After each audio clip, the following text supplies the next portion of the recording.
Aku kira ketika sudah tinggal di Jepang, aku akan menjadi lebih mandiri. Tapi ternyata ada satu hal yang aku tidak perhatikan atau tidak aku persiapkan ketika aku berencana ingin datang ke Jepang untuk tinggal di Jepang dan bekerja di Jepang, yaitu tentang rasa sepi dan suasana sepi ketika ada di Jepang. Rasa sepi di Jepang itu anehnya sedikit berbeda ketika kita berada atau merasakan rasa sepi ketika di Indonesia. Pokoknya di Jepang rasa sepinya itu, suasana sepi di Jepang dan suasana sepi di Indonesia itu sedikit berbeda.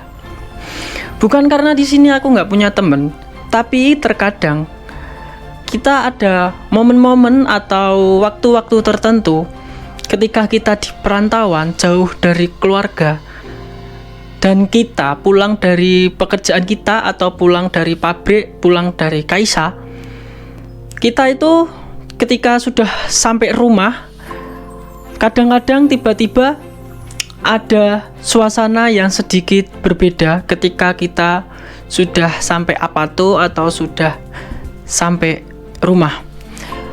Dulu waktu pertama kali aku datang ke Jepang atau awal-awal tahun aku datang ke Jepang, aku itu bingung atau nggak tahu bagaimana caranya menghadapi perasaan yang seperti ini, atau perasaan atau suasana sepi ketika di Jepang. Sebelum aku melanjutkan ceritaku kali ini, aku ucapkan selamat datang di video saya kali ini. Dan terima kasih sudah mau menonton video saya kali ini.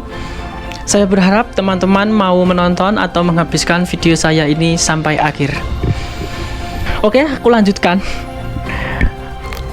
cerita saya. Ketika kita di Indonesia, kita itu punya banyak pilihan ketika kita merasakan kesepian atau ketika kita merasa suasananya sepi di Indonesia, kita bisa melakukan banyak hal. Contohnya, sekedar kita keluar rumah nyari teman kita untuk nongkrong di mana gitu. Kita cari tempat nongkrong, atau enggak sekedar kita motoran di jalan, muter-muter walaupun kita nggak tahu tujuannya kemana. Kita kan sering seperti itu ketika kita merasa sepi di rumah, kita motoran muter-muter walaupun kita nggak tahu jalannya. Kadang kita ya cari jajan di luar gitu.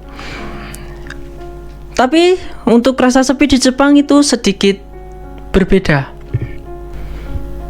Jadi setelah kita tinggal di Jepang, aku tinggal di Jepang, suasana sepinya itu sedikit berbeda. Karena kan kita jauh dari keluarga kita, dan teman-teman kita pun juga punya urusannya masing-masing. Entah teman kita yang ada di Indonesia ataupun teman kita yang ada di sini, pastinya mereka sudah punya urusannya masing-masing gitu. Nah, jadi kalau aku udah pulang kerja sampai rumah itu paling cuma beres-beres, mandi, terus makan, palingan ya lanjut buka HP, scroll sosmed, ataupun dilanjut nonton YouTube atau Netflix gitu. Kadang-kadang aku juga baca buku gitu ya. Tapi setelah aku pikir-pikir, bukannya aku nggak suka hal-hal itu tadi yang aku lakukan, yang sudah aku lakukan, tapi kadang-kadang aku ngerasa kalau itu tuh cuma untuk mengalihkan atau untuk membuat aku merasa tidak kesepian gitu. Jadi aku melakukan hal-hal itu cuma untuk supaya aku tidak merasa kesepian atau aku ingin menghindar dari suasana sepi di Jepang. Tapi semakin bertambahnya usia, semakin aku juga dewasa, aku belajar dan mulai menyadari sesuatu, bahwa mungkin itu permasalahannya bukan bagaimana caranya untuk supaya aku tidak merasa sepi, tapi karena kan rasa sepi itu tidak akan benar-benar hilang dari hidup kita. Apalagi kita kan hidup merantau jauh dari rumah, jauh dari keluarga gitu kan. Jadi aku mulai mengubah cara pandangku tentang rasa sepi itu tadi. Daripada aku sibuk untuk menghilangkan rasa sepi itu tadi, aku sekarang mulai belajar untuk mulai menikmati dan menjalani suasana sepi itu tadi, rasa sepi itu, dan membiarkan pikiranku terus berjalan apa adanya gitu. Dan ternyata sendirian itu nggak selalu buruk kok. Karena ketika kita sendirian, kita jadi sering ngobrol dengan diri kita sendiri, kita jadi sering mendengarkan diri kita sendiri. Contohnya aku tuh kadang sering ngobrol dengan diriku sendiri, walaupun pertanyaan-pertanyaan tadi seperti di awal tadi, kayak sebenarnya aku tuh mau apa, tujuanku tuh apa, dan sebenarnya apa sih yang membuat aku bahagia itu. Dan ternyata aku sadar satu hal, ternyata pertanyaan-pertanyaan seperti itu tadi tuh nggak harus selalu ada jawabannya gitu loh.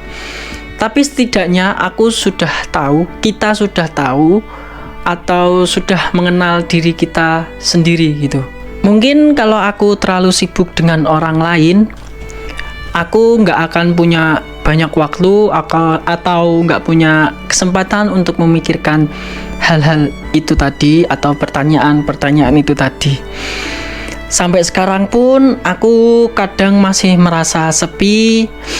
Bukan berarti kalau aku sudah melakukan hal-hal yang aku ceritakan tadi di awal, bukan berarti aku sudah tidak merasa sepi. Aku juga masih belajar untuk menghilangkan rasa sepi itu.